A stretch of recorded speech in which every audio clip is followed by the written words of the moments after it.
សួស្តីប្រិយមិត្តថ្ងៃនេះមកជួបខ្ញុំម្ដងទៀតនៅសំណួរជីវវិទ្យាថ្នាក់ទី12ដដែលហើយថ្ងៃនេះខ្ញុំសូមជូនតែពីរសំណួរទេដោយសារខ្ញុំនឹងឆ្លើយតបទៅនឹងសំណួរពោរបស់ប្រិយមិត្តយើងម្នាក់ឲ្យខ្ញុំរៀបចំសំណួរពាក់ព័ន្ធនឹងអាស៊ីតអាមីណេឬក៏អាមីណូអាស៊ីតបាទអញ្ចឹងសំណួរជាដំបូងនេះសួរថាតើអង្គភ្លុចប្រសាទធ្វើដំណើរឆ្លងកាត់ស៊ីណាប់ដូចម្ដេចបាទតើអង្គភ្លុចប្រសាទធ្វើដំណើរឆ្លងកាត់ស៊ីណាប់ដូចម្ដេចអញ្ចឹងវាតើយើងស្គាល់ពាក្យពីរគឺអង្គភ្លុចប្រសាទមួយទៀតគឺស៊ីណាប់បាទអញ្ចឹងបើនិយាយពីអង្គភ្លុចប្រសាទគឺជាព័ត៌មានទាំងអស់ដែលត្រូវបានដឹកនាំតាមណឺរ៉ូននៅក្នុងរាងកាយរបស់យើងនឹងគេហៅអង្គភ្លុចប្រសាទបើនិយាយពីស៊ីណាប់គឺជាចន្លោះលំហមករូបភាពខ្ញុំបង្ហាញជូនជាចន្លោះលំហរវាងអាហ្សូននៃណឺរ៉ូនមួយទៅនឹងដង់ទ្រីតនៃណឺរ៉ូនមួយផ្សេងទៀតអានឹងលំហចន្លោះហ្នឹងគេហៅថាស៊ីណាប់បាទអញ្ចឹងសួរថាតើអង្គភ្លុចប្រសាទវាធ្វើដំណើរតាមឆ្លងកាត់ស៊ីណាប់តាមរបៀបដូចម្ដេចបាទ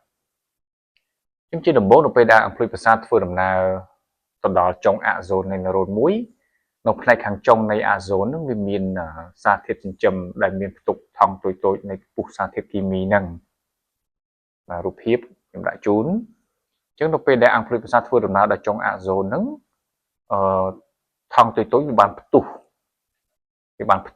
បែកដោយបញ្ចេញណឺរ៉ូនបញ្ជូនសារណឺរ៉ូនបញ្ជូនសារហ្នឹងគឺមាននាទីក្នុងការ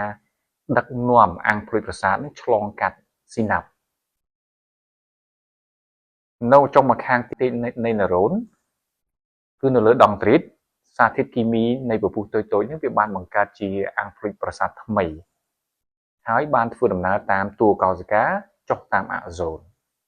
នៃណឺរ៉ូនមួយផ្សេងទៀតហ្នឹងបាទដំណើរហ្នឹងវាចេះតែធ្វើបន្តបន្ទាប់ពីណឺរ៉ូនមួយទៅណឺរ៉ូនមួយផ្សេងទៀតបាទនេះជាដំណើររបស់អង្គភ្លុចប្រសាទឆ្លងកាត់ស៊ីណាប់ហើយបាទជាថ្មីម្ដងទៀតនៅពេលអង្គភ្លុចប្រសាទធ្វើដំណើរដល់ចុងអាហ្សូនពពុះតូចៗនៃសារធាតុគីមីត្រូវបានផ្ទុះបញ្ចេញនៅណឺរ៉ូនបញ្ជូនសារណឺរ៉ូនបញ្ជូនសារមាននាទីក្នុងការដឹកនាំអង្គភ្លុចប្រសាទឆ្លងកាត់ស៊ីណាប់នៅចុងម្ខាងទៀតនៃណឺរ៉ូនមួយផ្សេងទៀតសារធាតុគីមីវាត្រូវបានបង្កើតជាអង្គភ្លុចប្រសាទថ្មីរួចដឹកនាំតាមតួកោសិកាចុះតាមអាហ្សូនដំណើរនេះបន្តរហូតពីណឺរ៉ូនមួយទៅណឺរ៉ូនមួយបាទប៉ុណ្ណឹងបាទសំណួរចុងក្រោយបាទឆ្លើយតែពីរសំណួរទេតាមសំណុំពោបាទតើអាស៊ីតអាមីណេនៅក្នុងធម្មជាតិមានប្រមាណបាទឬក៏អាស៊ីតអាមីណេក្នុងរាងកាយរបស់យើងមានប្រមាណប្រភេទហើយវាមានរូបមន្តម៉ូលេគុលរូបមន្តទូទៅរបស់វាដូចម្ដេចហើយទាំងអស់ហ្នឹងគឺខុសគ្នាដោយសារអ្វីបាទអាស៊ីតអាមីណេណា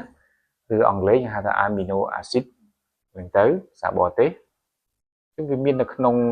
បន្លែត្រីសាច់អីផ្សេងៗបាទវាជាធាតុបង្ករបស់ប្រូតេអ៊ីននៅក្នុងរាងកាយ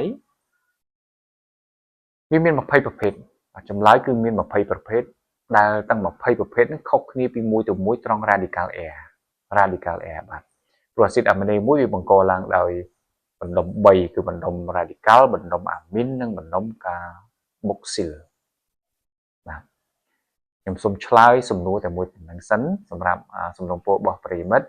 បាទអញ្ចឹងប្រសិនបើមានសំណុំពរពាក់ព័ន្ធនឹងជីវវិទ្យាថ្នាក់ទី12បន្តទៀតខ្ញុំនឹងរៀបចំជូនបាទសូមអរគុណដែលបានតាមដានវីដេអូរបស់ខ្ញុំតាំងពីដើមរហូតដល់ចប់សូមអរគុណ